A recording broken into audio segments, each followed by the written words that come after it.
ऐसा होती super humans. Super humans हमारे साथ में हैं आज सुपर ह्यूमन साजन मल्होत्रा, जो अपकमिंग राइजिंग स्टार हैं, जो हंसराज कॉलेज से ग्रेजुएशन करके यहाँ दिल्ली से वहाँ थिएटर वगैरह के और अब बम्बई में हैं, जिन्होंने यहाँ पर एनरोलमेंट करवाया है अपना सुपर ह्यूमन टैलेंट बैंक में। मैं साजन मल्होत्रा जी से ही जानना चाहूँगा कि आपकी जो जर्नी है एक्टिंग की, वो कहाँ से शुरू हुई, किस दिन आपने सोचा कि आपको एक्टर बनना है और उसके बाद आप उसको मटेरियलाइज करने लग गए। जो आप सोचते हैं वैसा आपके साथ हो जाता है, क्योंकि फिर कुदरती आप उसके अकॉर्डिंगली एक्शन करने लग जाते हैं। तो आपके मन में पहली बार ये कब आया कि आप एक्टर बनना चाहते हैं? सर मेरे मन में आया जब मैं कॉलेज डेज में था अपने, और वैसे ही मैं शाहरुख खान सर जहाँ से पास आउट हुए उसी कॉलेज से, अनुराग कश्यप सर, पवन मल्होत्रा जी, तो ऑलरेडी एक माहौल बना हुआ था वहाँ ड्रामेटिक्स का। तो मैंने सेकेंड ईयर में अपने कॉलेज में मेरे को इंटरेस्ट लगा, तो वहाँ मैं ड्रामेटिक सोसाइटी में इनरोल हो गया। वहाँ नुक्कड़ नाटक किया मैंने और सर डिफरेंट प्लेस किए, कॉलेज की कॉम्पिटिशन्स में भी गया। तो सर बेसिकली लोगों का अप्रिसिएशन देख के मुझे मोटिवेशन आया कि दिख जाता है आदमी को कि उस पर तालियां बज रही है नहीं बज रही। सबसे अच्छा बात तो थिएटर का यही है, कोई चीज़ गंदी लगती है तो उसी टाइम पे वो गालियाँ बक देते हैं, और जो चीज़ सीखते हैं उसी टाइम पे तालियां बजाते हैं। थिएटर का ये एक्सपीरियंस है कि लाइव आपको रिएक्शन मिल जाता है। वही सर, वही देख के पसंद आया मेरे को। मैं कहा फिर जब मुट्ठी भर के लोग पसंद कर रहे हैं तो क्यों ना मैं से अपने टैलेंट को और बड़ा बनाऊं। अभी मुट्ठी से ज़्यादा मुट्ठी कर करके लोग bunches of people appreciate my work। वाह वाह, वेरी नाइस। तो आपने उसके बाद वहाँ थिएटर किया, उसके बाद अपने कॉलेज से निकलने के अलावा? कॉलेज से निकलने के बाद सर मैंने श्री राम सेंटर जो मंडी हाउस में है, हाँ। वहाँ मैंने अपने आप को एनरोल कराया प्रॉपर प्रोफेशनल थिएटर सीखने के लिए। वहाँ मैंने पूरा 1 साल का कोर्स किया। हाँ, मैं आपको बता दूँ कि मैंने भी वहाँ से 1 साल का एक्टिंग कोर्स किया था। That was long time back, मेरे ख्याल से तब वो शुरू हुआ था वो एक्टिंग कोर्स। तो आपने वहाँ से एक्टिंग कोर्स किया। फिर वहाँ पे वो माहौल ही ऐसा है कि आपको थिएटर आर्टिस्ट मिलते रहते हैं और सारे डायरेक्टर्स आपको देखते हैं, आपका काम देखते हैं तो आपको बुलाते हैं। तो उन्हीं टाइम के दौरान मेरी मुलाकात वीना शर्मा जी से हुई थी। वीना शर्मा जी ने काफ़ी known actors like Sunil Grover, Naseeruddin Shah sir के साथ काम कर चुकी हैं। तो उन्होंने मेरा एक थिएटर प्ले देखा था, तो वो मेरे लिए काफ़ी प्राउड मोमेंट है लाइफ में कि बैक स्टेज आई थी मुझसे मिलने। तो मेरा छोटा सा ही रोल था, मैं जिहादी नहीं मैं कहूँगा, जो फांसी देता है ना वो बना हुआ था। जल्लाद बना हुआ था। जल्लाद.com देख लो भाई, जल्लाद। तो उन्होंने कहा तुम्हारा मेरा स्टाइल कुछ उन्होंने ऐसा रखा था कि फनी सा, कि फांसी देने का फनी सा स्टाइल था, तो उन्हें कुछ पसंद आया होगा। तो पीछे तुमने फांसी अच्छी तरीके से दी, मैं कहा इतना बुरा काम मैंने अच्छे तरीके किया। तो फिर वीना शर्मा जी के साथ 2-3 प्ले किए, उनके साथ फिर सुशील शर्मा जी से जुड़ा। तो हाँ, मैंने थिएटर का थोड़ा अच्छा बैकग्राउंड है, तो वही जनरली लोगों को जो पसंद आता है मैं पसंद की वजह से। अच्छा, वो तो आपका शहर था, आपका कॉलेज था, लेकिन जब ये आपके जहन में आया कि बम्बई जाना है तो लोगों ने डराया भी होगा, इवन शाहरुख खान को भी बोला होगा कि मतलब पागल हो गया क्यों जा रहे हैं। इवन मेरे फादर, खैर पेरेंट्स को तो ये प्रोफेशन समझ नहीं आता, उनको दूर से दुनिया दिखती है तो वो लगती है impossible, to be frank with you, ये इम्पॉसिबल है। But then in my life I always done, जो मैंने काम करे हैं वही करे हैं जो लोगों ने नो कहा है। जब मैं थिएटर ज्वाइन कर रहा था तब भी then my father and mother were against, and they were afraid also कि इसके आगे इसका कोई स्कोप ना ढूंढे, क्योंकि बेसिकली रियलिटी ये मिडिल एज फैमिली ये सपने नहीं देखती है, और एक स्टिग्मा बना हुआ है लोगों का भी कि प्रोड्यूसर का बेटा ही एक्टर बन सकता है, या जो इंडस्ट्री से जुड़ा हुआ है उसका बेटा ही कुछ कर सकता है। सो मैं मुंबई आया just to prove themselves wrong कि नहीं, an outsider can also achieve what any star kid can achieve in life. Correct, ऐसा होता ही है ना। अगर आप इंडस्ट्री में देख लीजिए, किसी भी इंडस्ट्री में देख लीजिए, चाहे वो पॉलिटिक्स में देख लीजिए, चाहे वो किसी भी बड़ी इंडस्ट्री में देख लीजिए, जहाँ जीरो से हीरो हमेशा बनते ही रहते हैं, बनते ही रहेंगे। पहले भी एग्जांपल रहे हैं, और भी अभी भी कितने सारे एक्टर्स हैं, गोविंदा है, शाहरुख खान है, जिनका कोई लेना देना नहीं इंडस्ट्री में, बट फाइनली वो आ गए और छा गए, और इस लेवल पे छा गए कि अब वो मतलब एग्जाम्पल बन चुके हैं। तो बहुत कॉन्फिडेंट है आप, वेरी नाइस। अच्छा, आप ये बताइए कि यहाँ पे जब आप बम्बई में आए तो फर्स्ट चीज़ आपको क्या एहसास हुआ कि कैसे मिलना है लोगों को, किस तरह से मिलना है, क्या जो यहाँ का सिस्टम है उसके बारे में आप कुछ बताएंगे?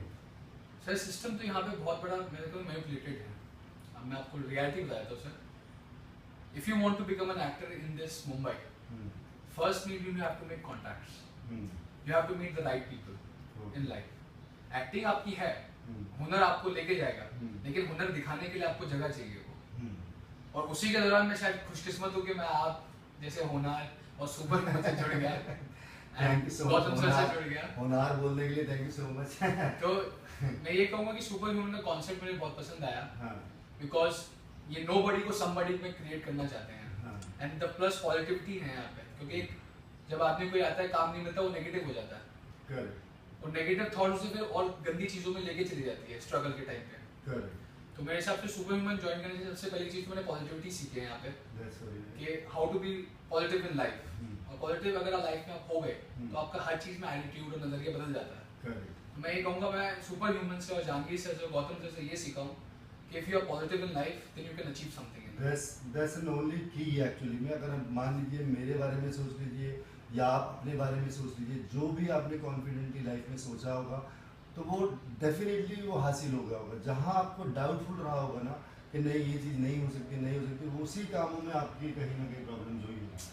क्योंकि जहाँ आपका माइंड जो है काम करना शुरू कर देता है, आपने कुछ सोचा और वो अचीव करने में लग जाता है, बट जहाँ आपका डबल माइंड हुआ तो वो समझ ही नहीं पाता आपका माइंड में करना क्या है, कि मतलब पहुँचाना है या नहीं पहुँचाना है। तो अभी आपके हिसाब से बैंक ऑफ टैलेंट जो है ये कॉन्सेप्ट ये आपको ठीक लगा? जो it's very nice sir. I think हम जैसे जितने भी बाहर के लोग हैं जो स्ट्रगल करना चाहते हैं, तो मैं ये कहूँगा स्ट्रगल यहाँ हो नहीं रहा, यहाँ आप सीखने को भी मिलते हैं, और plus you are gaining 100 of things. आपकी एक्टिंग तो निखर रही है और फिर आप जैसे 16 लोगों के साथ तो निखरेगी, लेकिन इसके साथ साथ हम आपसे पॉजिटिविटी सीख सकते हैं कि लाइफ को देखने का नजरिया कैसा हो सकता है हमारा, कि लाइफ की तरफ पॉजिटिव एटीट्यूड कैसे बना सकते हैं। जाहिर सी बात है, काम नहीं मिलेगा आदमी मायूस हो जाएगा, पैसे बर्बाद करेगा, ड्रग्स, इन सब चीज़ों में लग जाएगा। लेकिन सुपर ह्यूमन आने के बाद आई थिंक मैं इन चीज़ों में शायद ना पड़ूँ कभी जिंदगी में, चाहे मैं बनूँ या ना बनूँ, at least I have a positive attitude in my life. फिर भाई डबल माइंड रहोगे, बनूं या ना बनूं, तो फिर ये वो बातें नहीं आदमी करना, गलत चीज़ों में बातें नहीं करना कि बनूं या नहीं बनूं। अगर आप ये रखोगे ना डबल माइंड तो प्रॉब्लम हो। आप बने हुए हो, आपकी अपनी जर्नी है, आपको कोई बनना है इन द सेंस क्या होता है, क्या बनना होता है? शाहरुख खान तो कोई नहीं बनता, तो शाहरुख खान ही है। आप जो अगर साजन मल्होत्रा है तो साजन मल्होत्रा ही बनेंगे ना, तो उसकी कोई लिमिट नहीं है। तो इसलिए हमेशा श्योर रहिए कि मतलब अगर आप जो बनना चाहते हैं और जो भी आप अचीव करना चाहते हैं, जो भी आपके गोल्स हैं, वो डेफिनेटली सिंसेरिटी से, क्योंकि कोई भी बड़ा मतलब अगर आपने टारगेट बनाया है ज़िंदगी में, जैसे कि फिल्म स्टार बनना, इतने 1.5 बिलियन इंडिया में लोग हैं, अब उन लोगों के बीच में कुछ ही मतलब एक अमिताभ बच्चन होते हैं, एक शाहरुख खान होते हैं, एक आमिर खान, बहुत ही कम होते हैं ना। तो डेफिनेटली इतना डिफिकल्ट टास्क चुना है, तो श्योरिटी है कि मतलब कहीं ना कुछ ऐसा होगा जो आप एक्सपेक्ट नहीं कर रहे होंगे, बट फाइनली आप अपनी मंजिल की तरफ बढ़ते रहे। क्या आपका शेड्यूल है? नॉर्मली आप बहुत हेल्थ कॉन्शियस हैं और बहुत अच्छी बॉडी बनाई हुई है, which is very useful for an actor. तो आपका स्ट्रगल को लेकर के या मार्केटिंग को लेकर के क्या शेड्यूल होता है? What do you do? आपके ऑडिशन के कॉल्स आते हैं, कैसा होता है? How does it work? Basically लोग जानना चाहेंगे, जो मतलब दूर बैठे हुए हैं वो भी जानना चाहते हैं कि कैसे इंडस्ट्री फंक्शन करती है। तो इस इंटरव्यूज के थ्रू हम यही जताना चाहते हैं कि जो सुपर ह्यूमन सामने बैठ करके देख रहे हैं, तो एटलीस्ट उनको पता चले, नहीं तो पता ही नहीं चलता, उन्हें चक्रव्यूह से लगता है कि मतलब कैसे जाकर के कौन से चक्रव्यूह में कहाँ कैसे सेट होंगे, तो किसी को पता नहीं है। तो यही मैं आपके थ्रू जानवाना चाहता हूँ कि लेटेस्ट अभी यहाँ पे अपने आपको मार्केट कर रहे हैं सब जगह इंडस्ट्री में, तो डेफिनेटली साजन मल्होत्रा बताएंगे कि क्या आपका शेड्यूल रहता है और कौन वो मेजर कास्टिंग डायरेक्टर हैं जिनसे आप टच में हैं, जिनसे आप टच में होना चाहते हैं लेकिन नहीं हो पा रहे। Please tell me something 2-3 minutes. Sir basically struggle जो करने आ रहा है वो ये है कि he is not from well off family. तो द फर्स्ट थिंग एक स्ट्रगलर को मेरे हिसाब से करना चाहिए, एक सोर्स ऑफ इनकम उसे अपना रखना चाहिए सेकंड हैंड, क्योंकि एक्टिंग चलो ठीक है आप करना चाहते हैं, बट यू नेवर नो कल आपके साथ क्या हो सकता है। तो सर मेरा शेड्यूल रहता है कि मैं खुद हेल्थ कॉन्शियस, तो मैं खुद जिम जाता हूँ 5 o'clock in the morning till 7:30 8 तक मैं जिम करता हूँ। देन सर 9-9:30 तक तैयार होकर ब्रेकफास्ट करके मैं ऑडिशन देने निकल जाता हूँ। हाँ, ऑडिशन देने की यहाँ मैक्सिमम 2 जगहें होती हैं, एक तो महाड़ा है और एक आराम नगर है। वहाँ पे basically TV series and serials के ऑडिशन होते हैं। रेस्ट धीरे धीरे वहीं से आपको प्रोडक्शन हाउस के बारे में पता चल जाता है। हाँ, थोड़ा सा प्रोडक्शन हाउस जिससे मैं चाहता हूँ कि मेरे को वो कैश करे, for example Mukesh Chhabra, for example Shruti Mahajan, they बहुत अच्छी कास्टिंग भी करते हैं और सबसे पहले नोबडी को समबडी बनाने की कोशिश करते हैं। और एक स्ट्रगल के लिए बहुत जरूरी है to have a source of income है, क्योंकि माँ बाप का पैसा ऑफकोर्स आप खर्च तो कर सकते हो, आपके लिए कमा रहे हैं, बट कहीं ना कहीं आप खुद को गिल्टी होती है कि एक फार फेच ड्रीम की आप तरफ जा रहे हैं, लेकिन आप उसके लिए मम्मी पापा से पैसे लेने में शर्म आती है। तो उसके लिए मैंने यूँ कर रखा है, मैं जिम ट्रेनर भी हूँ, So after my all the audition देने के बाद 7 बजे तक मैं आराम नगर में जिम में ट्रेनिंग देता हूँ till 11 o'clock. That's superhumanism. देखिए कि मतलब ये अपना अपना करियर बनाने के साथ साथ ये कुछ ऐसा भी कर रहे हैं जिससे कि मनी अर्न करते हैं और कंटिन्यूस उसको अपने ड्रीम को पूरा करने में अपने खुद ही फ्यूल का इंतजाम कर लेते हैं. That's very very great. And अपने घर वालों से पैसे नहीं मंगाना चाहते हैं. That is also very good.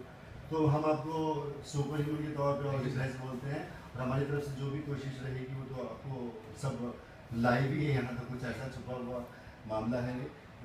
जल्दी हम लोग शॉर्ट फिल्म में काम करने वाले हैं. वो स्क्रिप्ट गौतम दत्ता ने आपको बता दी होगी स्क्रिप्ट, उसको वर्क कीजिए. तैयारी किया कीजिए जब भी रोल मिले. ये तैयारी होती है और जब सेट पे पहुंचते हैं लोग इतनी आंखें देख रही होती हैं तो वो जो रेडी एक्टर होता है और एक वैसा एक्टर होता है कि हाँ स्क्रिप्ट कहाँ है, उस तरह से भी लोग होते हैं. तो सेट पे आके पूछते हैं कि स्क्रिप्ट क्या है, मेरी क्या लाइन है. एक वो तरीका होता है, एक होता है कि मतलब अगर मान लीजिए आपको एक हफ्ते पहले स्क्रिप्ट मिल गई तो आपने उसको बहुत वर्क कर लिया. तो हम यही चाहेंगे कि जो थिएटर का तरीका है वो ये फिल्मों में भी आप अप्लाई कर सकते हैं अपने कैरेक्टर को तैयार करने में. और यही तरीका हम आपको बताएंगे और हम आपसे भी कुछ सीखेंगे how to make very good muscles. Thank you so much. All the best. Thank you so much. Hats off to you. Superhumans, please like and subscribe our channel.